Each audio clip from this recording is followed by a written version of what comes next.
Hi everyone.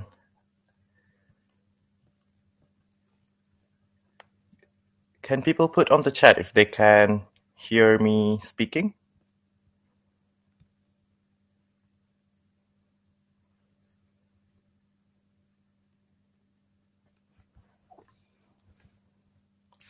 Oh, hi Adele. Thanks. We'll probably just wait for another 2 to 3 minutes just to let people come in, and then we'll start from there. Is that okay?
Hello.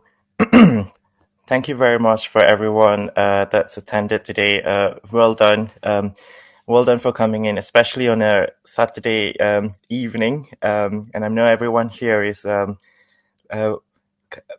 preparing for their finals and everything. So first of all, I'd like to introduce everyone. So I'm Amin, one of the neurology leads for the final series for Mind the Bleep, and we'll be over the next few months. We'll be doing several sessions on neurology. So today's one is on headaches, and we've got a few sessions more lined up, including motor neuron disease, dementia, and all the key things that we think would be very important for your finals. And we understand as well that for your finals, we'll be, they'll be using the UKMLA course syllabus. So we put particular focus to make sure that all our learning objectives and everything is aligned with UKMLA content. So today's session is on headaches. So it is we try to make it concise at the same time, not going into it too much in depth into things, because we know that you have every other systems to cover, and you need at this stage you need to just focus on what's important and all the high yield questions. It'll be presented by myself and also my colleague Udit, who is currently an F2 in York. And we'll start with headaches then. And people can just keep coming. And yeah, we'll make a start now. All right, Udit, do you want to continue? Sure. Thanks, Amin. Good evening, everyone. My name is Udit. I'm one of the F2s working in New York.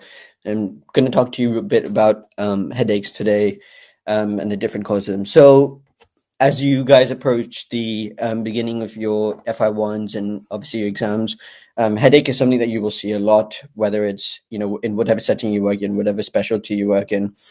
And headaches can be, completely benign to something very serious and life-threatening. So it's a lot of there's a lot of importance in the history and the examination to be able to identify a non-concerning cause of headache from something that's more threatening and potentially serious. So we'll cover those, and we'll give you a good way of seeing of the different etiology. So primary headaches are, as with primary, they are, they're caused by the headache itself, and there's no underlying condition that's causing the headache. Secondary headaches are usually more serious, and usually due to either a local or systemic condition, which needs identifying and treating. So I'll talk a bit about the primary headaches, and then I'll hand over to Amin to talk about more about the secondary headaches, and we'll go through some questions with you guys to keep it a bit interactive and helpful for your exam prep. So for the UKMLA purposes, and also for clinical practice and real life, there are three main types of headaches, or three main types of primary headaches that you should be well aware of. So tension headaches, migraines, and cluster headaches. Now, cluster headaches comes under a broader category of trigeminal autonomic cephalgia, and there's other conditions involved in it, like paroxysmal hemicrania, which are rare types of which are slightly different forms of cluster headaches. But I think for the purpose of this, teaching, and for the purpose of the exam, we'll keep it to cluster headaches, which is something that you need to know for your examinations. Next slide, please. Secondary headaches, as I mentioned before, are usually due to something else, and from a local or systemic issue. Now, with secondary headaches, there can be loads of different causes, and whatever kind of mnemonics and things that you guys have to differentiate different etiologies of headaches, going through, for example, vascular, infective, neoplastic causes. So there can be a whole range of causes. And I think, in clinical practice, when you see a patient in ED or in primary care or anywhere in the ward, being able to identify whether a headache is a primary headache or a secondary headache is actually very important, because that will significantly change management. And we know that secondary headaches, particularly those of, for example, vascular origin or neoplastic origin, require urgent and prompt attention. So a lot of this comes down to history taking, examination, and obviously, as you go through your medical careers with experience, you'll be able to tell what benign headaches and what other concerning headaches present and sound like. Next slide, please. Okay, so we have a case first up. So you've got a 27-year-old lady who presents to the ED with sudden onset right-sided weakness and some speech difficulties. She also describes seeing some flashing lights before the onset of her symptoms, and these episodes have been going on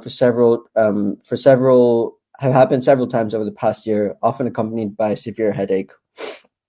Each headache typically lasts or can last up to 24 hours, and she has no other positive findings on either cardiovascular or neurological examination. And between the episodes of these weaknesses and headaches, she is normal. There's positive family history in her mother, and there's nothing remarkable either on imaging or on further investigation. So if you guys could put in the chat, what do you think is the most appropriate answer to this question?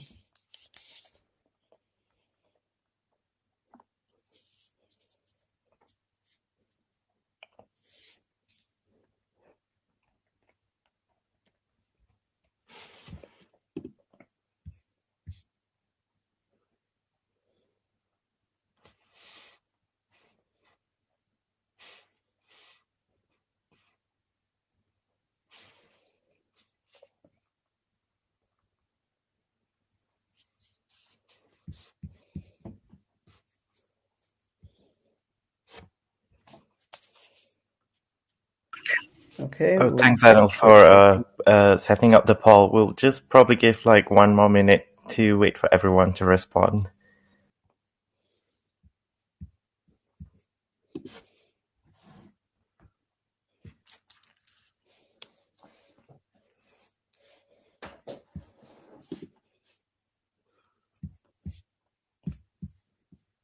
Okay, I think we've got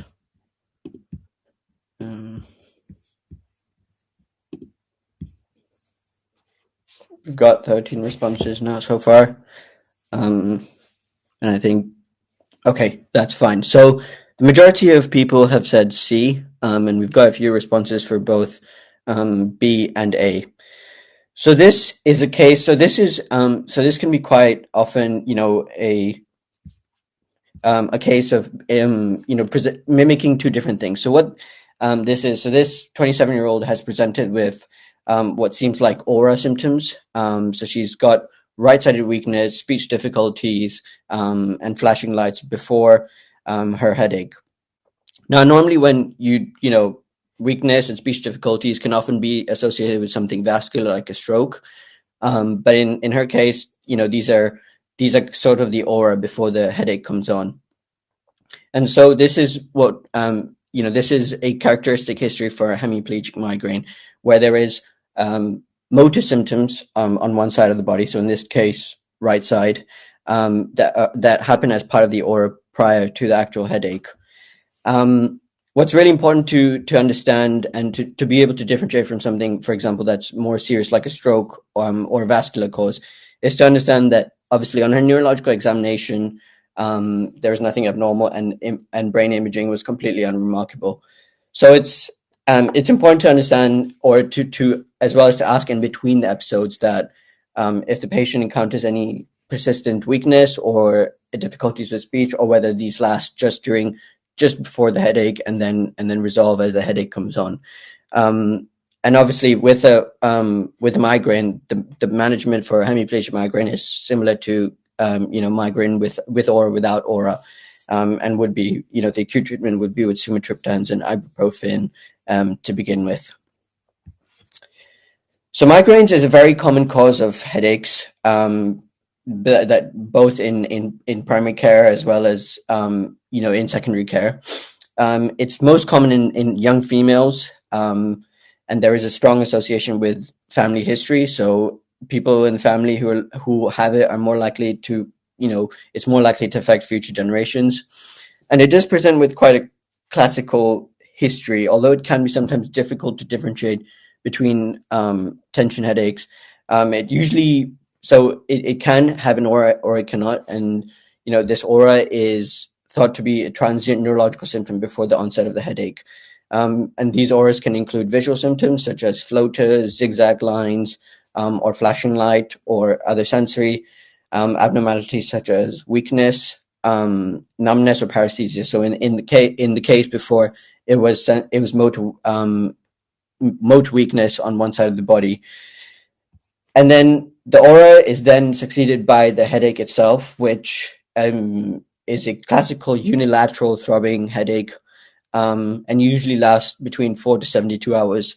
Patients will almost always describe it as being worsened by physical activity or any movement, and they often have to lie in a dark room for them to be able to manage the pain or cope.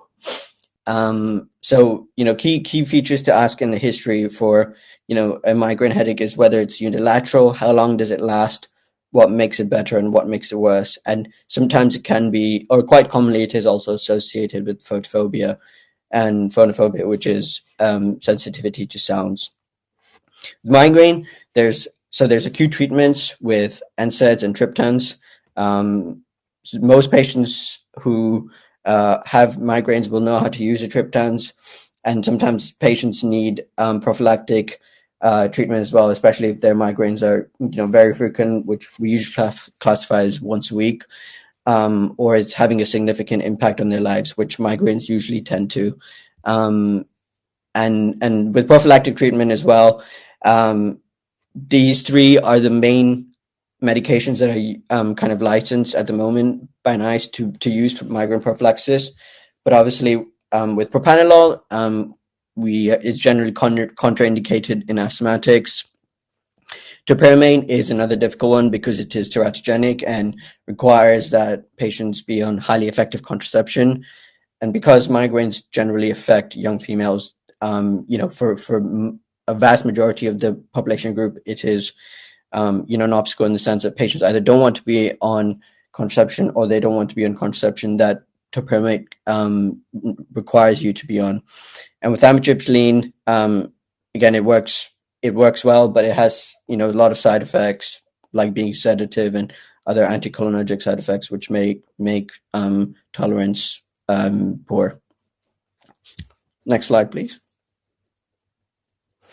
So with migraines, I'm sure that you guys have come across this, in med school and at other places, a mnemonic to understand what the triggers are for migraines. So always in migraines and any kind of headaches, ask about trigger, especially if it's an episodic or chronic headache. And with migraines, the easiest or fairly well-known mnemonic is chocolate.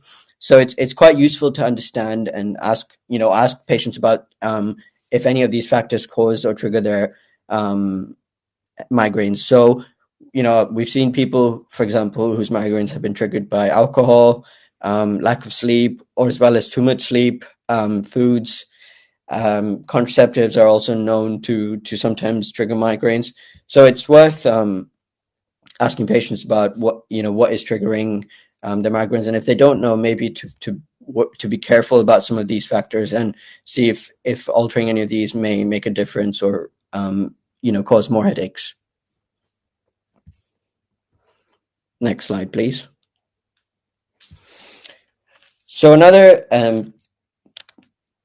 type of primary headache is cluster headache, which we kind of briefly mentioned before as part of this trigeminal autonomic cephalgia, part of a subset of a few other headaches which have the same mechanisms. Cluster headaches, in contrast to migraines, is more common in men and in smokers. Now, cluster headache also has a quite classical and typical type of history. So cluster headaches are usually, again, unilateral. They tend to be a bit more intense and sharp than migraines are, and they usually tend to be around the eyes. So patients will describe intense, sharp, stabbing kind of pain around the eye, which may be associated with lacrimation, redness of the eye, as well as rhinorrhea, nasal discharge, and miosis and ptosis. Cluster headaches episodes tend to last shorter than migraines, but they often tend to come on at the same times during the day. And they can have similar triggers to what migrainous headaches do. But again, this is something that's quite episodic and does tend to come on, patients describe at similar times every day. Being able to differentiate, sometimes it can be a little bit difficult to differentiate between a migraine and cluster headache, as both are unilateral, both are quite severe, but you generally don't tend to have any symptoms around the eye, particularly lacrimation, redness, or rhinorrhea with migraines, which is common in cluster headaches. And the reason that it's important is obviously the management is really different for cluster headaches. So whilst in cluster headaches, we do use sumatriptans, the main treatment is 100% oxygen, which is thought to relieve the headache because it causes vasoconstriction and increases brain oxygen. And we know that prophylactic, when people have been diagnosed with cluster headaches, prophylactic treatment with verapamil is the general standard, but we can also use steroids, particularly a tapering dose of prednisolone in the long term to manage cluster headaches. So I think being able to differentiate, key aspects of the features of cluster headaches and migraines is super important to be able to differentiate which one is likely etiology. Next slide, please. And then tension headaches, which is the most common type of headache and is probably the mildest headache of all the types of primary headaches. So tension headache is classically described as this bilateral band-like pain that's kind of around the head. Patients will describe it as a rubber band on their head. It's not classically throbbing, and it doesn't usually have any associated other autonomic or other symptoms like nausea and vomiting or photophobia. Tension headaches are, again, extremely common and can be triggered by lots of different things, including stress, muscle tension, excessive alcohol and lack of sleep. This is the only headache of the primary headaches that usually tends to be bilateral, which does, is quite helpful in differentiating it from migraines and cluster headaches, and is usually the one that doesn't have any other associated symptoms. With tension headaches, generally for immediate treatment, it's oral analgesics and paracetamol, but long-term management, particularly with those with episodic headaches, is looking at what's triggering, whether it's stress, alcohol related, or anything else that may be a contributing factor in their general lives to this headache. Next slide, please.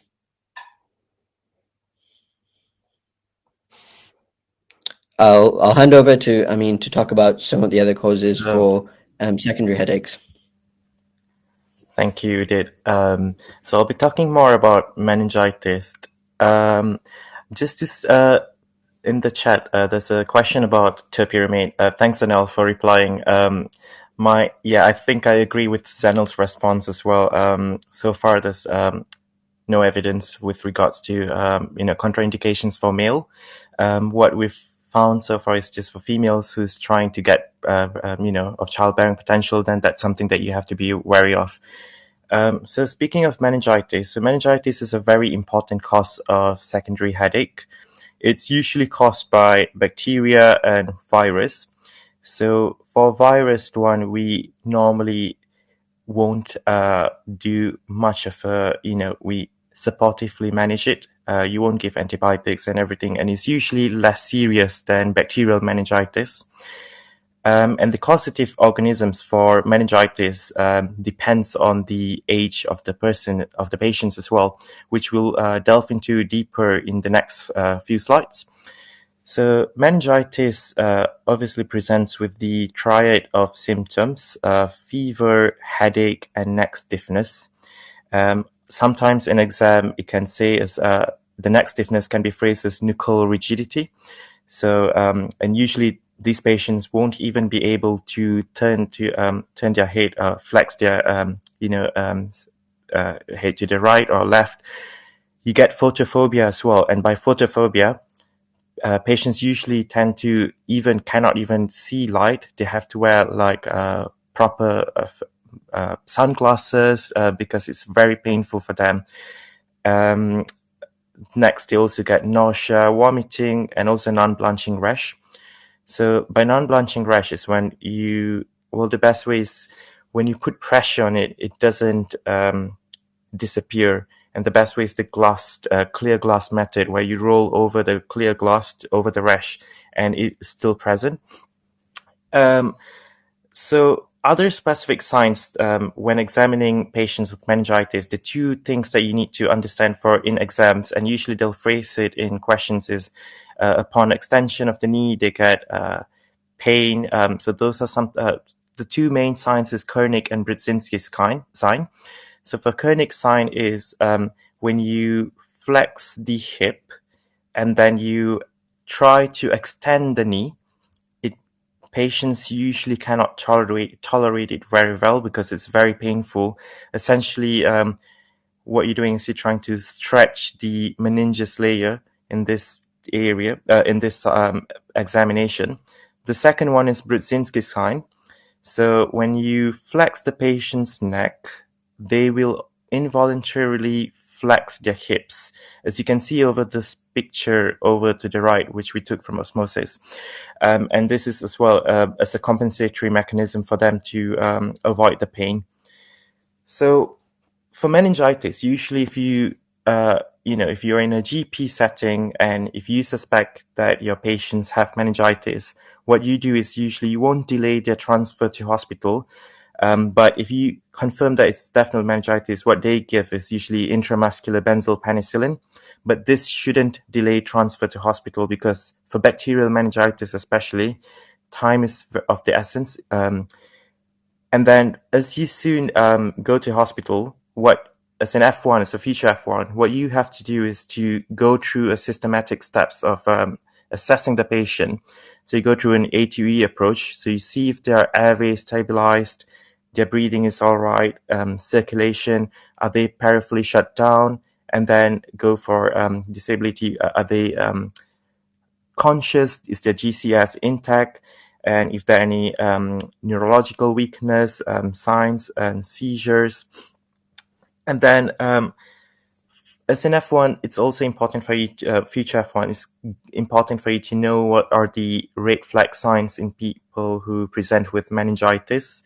Some of them is if you see this patient who has this very rapidly progressive rash, so then that could indicate, is this leading towards meningococcal septicemia? And if they have poor peripheral perfusion, then it's someone that needs a proper resus. You look into their GCS as well. Is it less than 12? Then that is something that you have to be worried about as well. And if they're not responding well to fluid resuscitations. So the key investigations for meningitis is obviously you have to take blood cultures. You have to establish IV access, and then you have to also do lumbar puncture. Lumbar puncture is the key investigations in meningitis. Obviously, there are some contraindications for patients that you can and you cannot do lumbar punctures. So some of the patients, the group of patients that you shouldn't do lumbar puncture includes if there is severe signs of sepsis or rapidly evolving rash, so like meningococcal septicemia. If there's significant bleeding risk, or if they're on anticoagulants, they're taking a Pixaban or anything. So it's also important for you to briefly look at this patient's drug list. Another thing is if there's signs of raised intracranial pressure.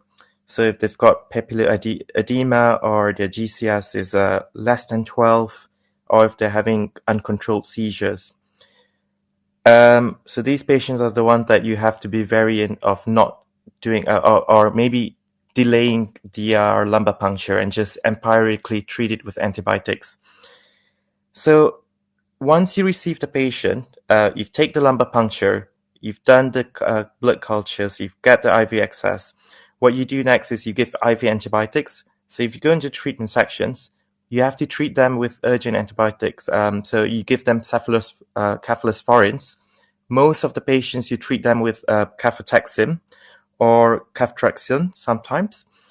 And by most, I mean those who are of 3 months to 50 years of age.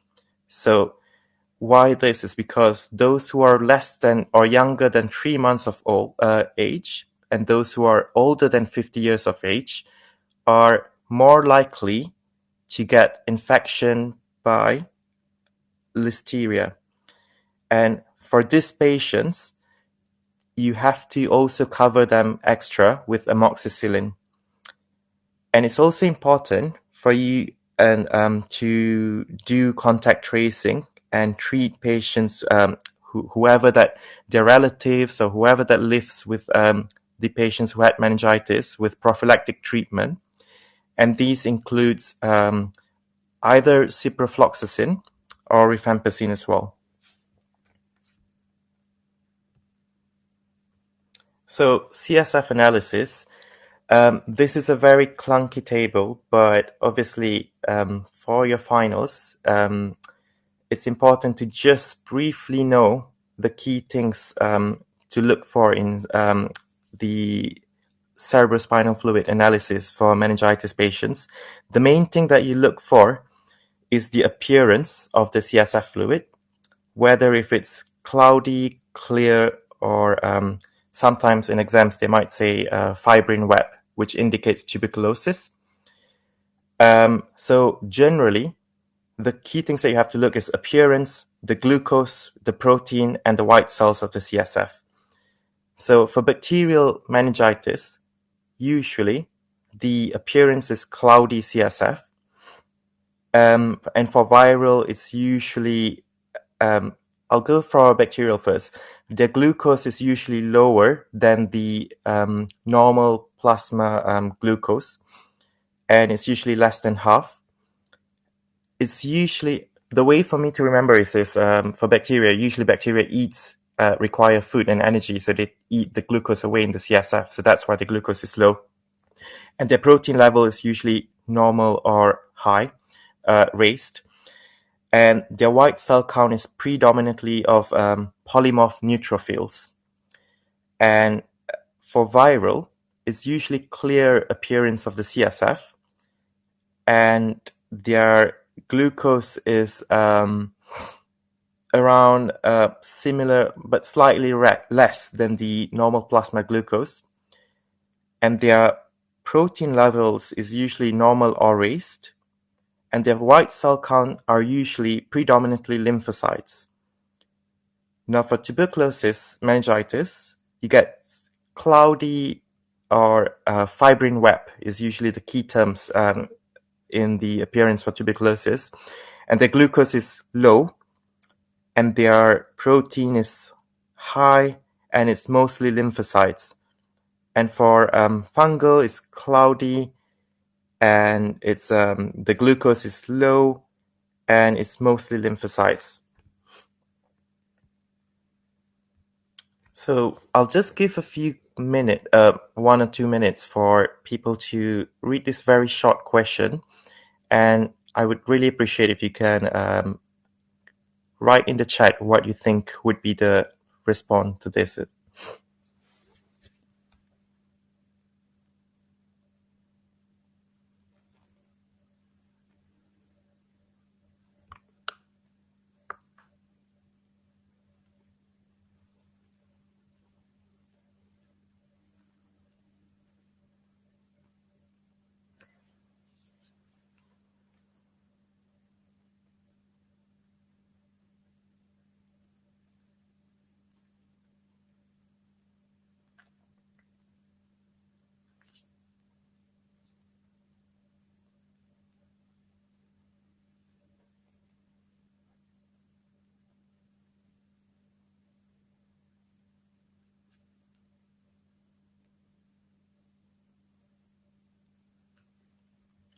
Okay, so majority of people has responded B, which is the correct answer, listeria. So this is a case. So it's a 2-day-old baby born at 39 weeks, drowsy and has a fever, very pyrexial. The rest of the observations are normal. Systemic examination was unremarkable. Urine dip is clear. What is the likely causative organism here? So generally, so since we're talking about meningitis, so we have to know that the age of the baby is around 39 weeks, so it's less than 3 months. And 2-day-old baby, especially, they are very prone to get listeria infection. And as you can see in the next slide, we have organized it according to the risk of each group of patients and what's the likely causative mechanisms of meningitis. So for usually those who are less than 3 months old, they tend to get infections from Group B Streptococcus, GBS, E. coli, and also listeria. And for adolescents, or those who are, in this case, so ignore the adolescents, essentially anyone who are 3 months adolescents, which is 3 months to 6 years, is Neisseria meningitis, strep pneumonia, and Haemophilus influenza. And adults is from 6 years to roughly 50 years.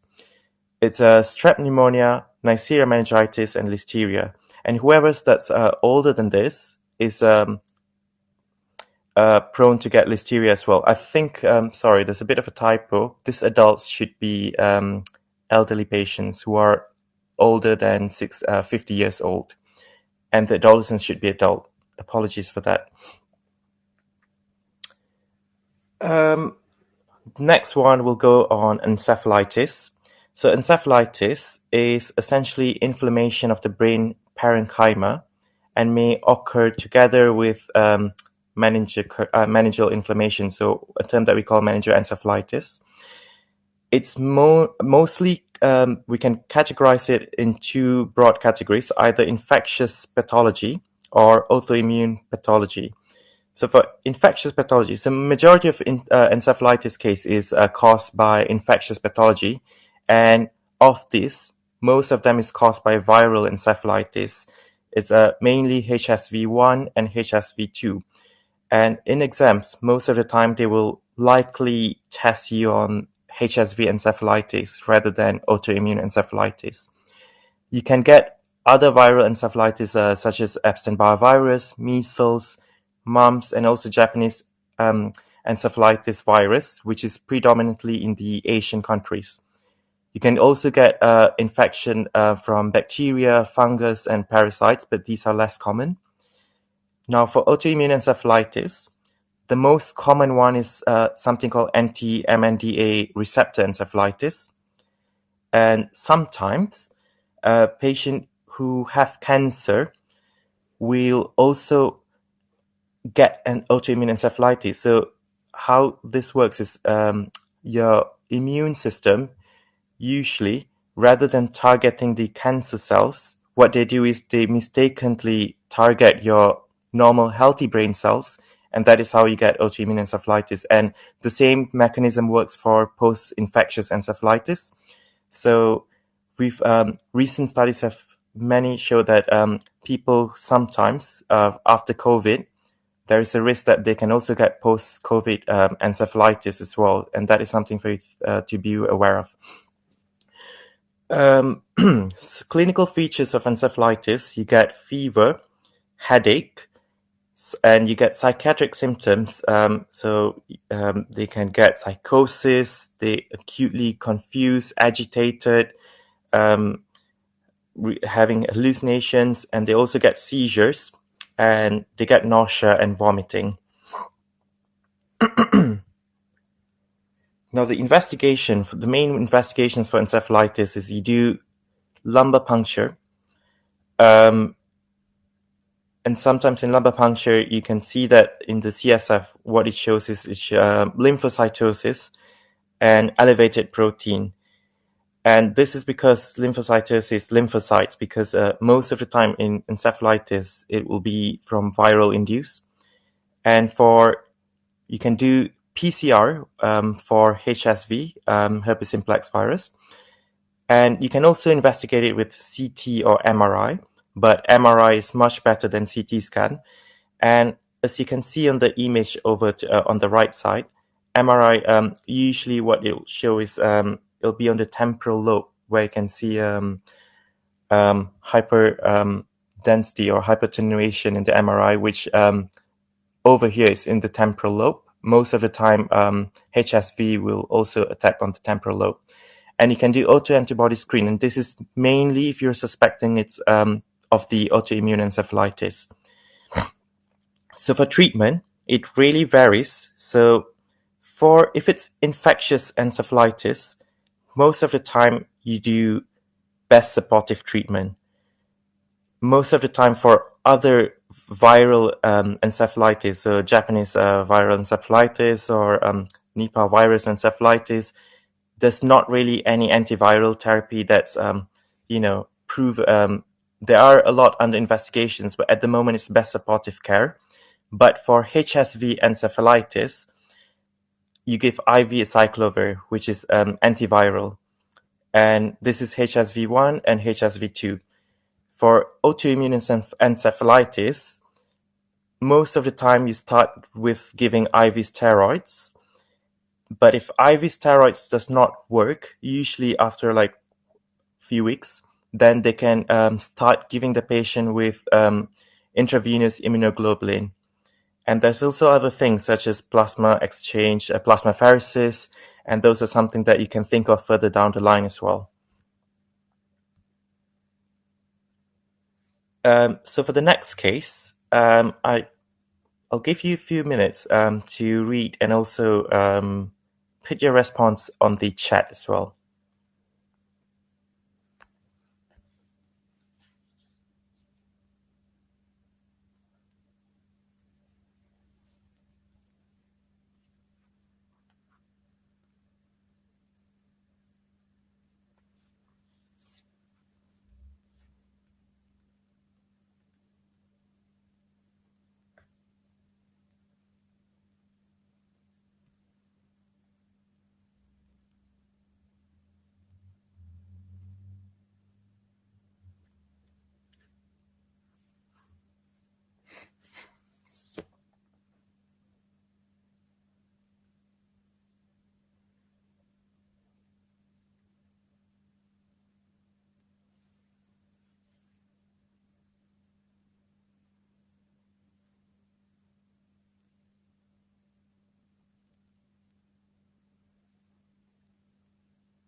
Okay.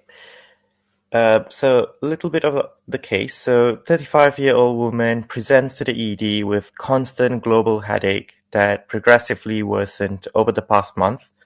So the pain is more severe in the morning and worsens when she coughs or strains. And she currently takes only the combined oral contraceptive pill. On neurological examination, bilateral papilledema is noted, but no other abnormalities are found. Her BMI is raised, and CT scan of her head shows no abnormalities. So this question is a two-step question. So first, it wants you to know what is the diagnosis over here, and from this question, we can know that this diagnosis is likely pointing towards idiopathic intracranial hypertension. And there's a few key points that points towards it. So first is the patient is a woman, female.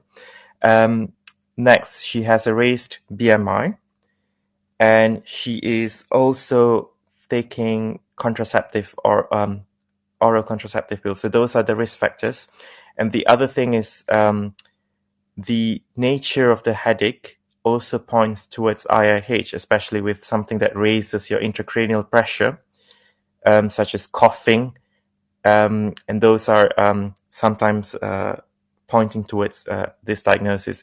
So the treatment for this is by usually mainly carbonic anhydrase inhibitor, which I'll talk more in the next slide.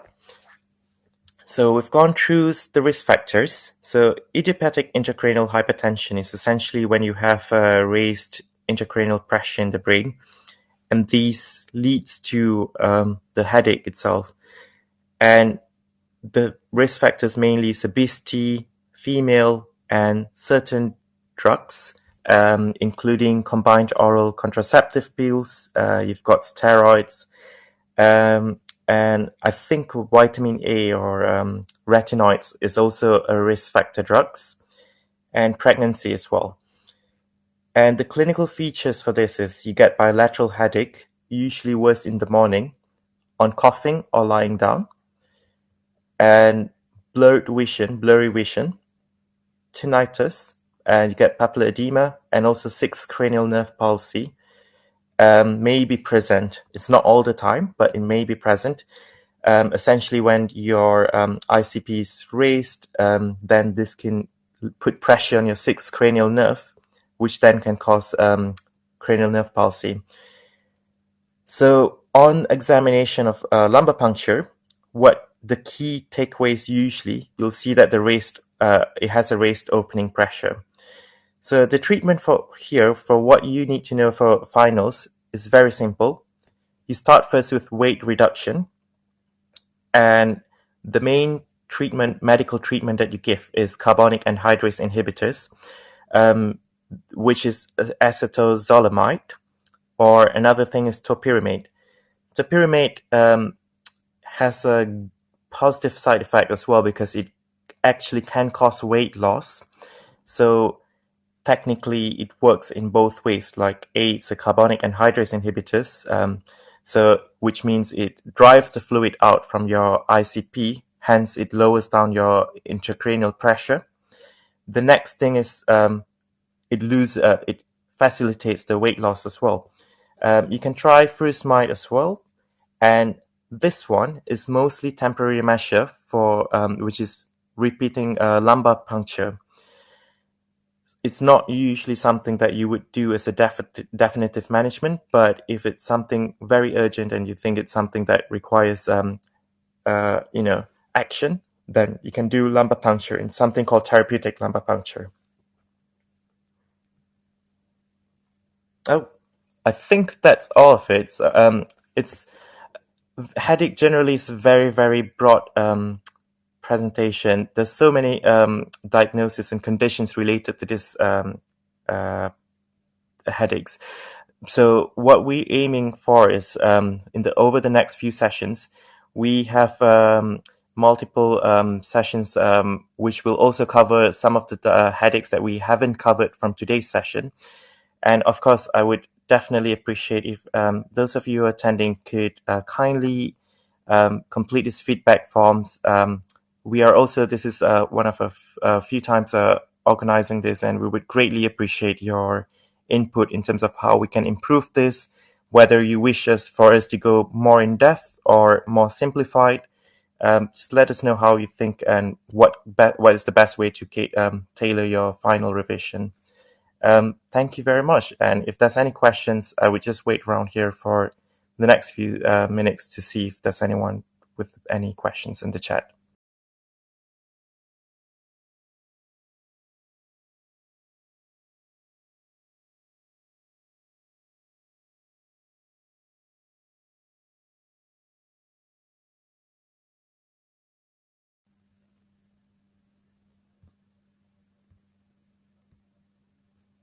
Nope. Well, thank you very much, everyone. I really appreciate it, and well done for coming, especially on a Saturday evening. It's not an easy task, and I really wish all the best for your finals revision. And I'm sure all of you will ace in your finals. And I hope to see you all again in the next future sessions. I hope it has been useful, and look forward to hear from your feedbacks on how we can improve this and what specific topics you wish for us to cover as well. Thank you.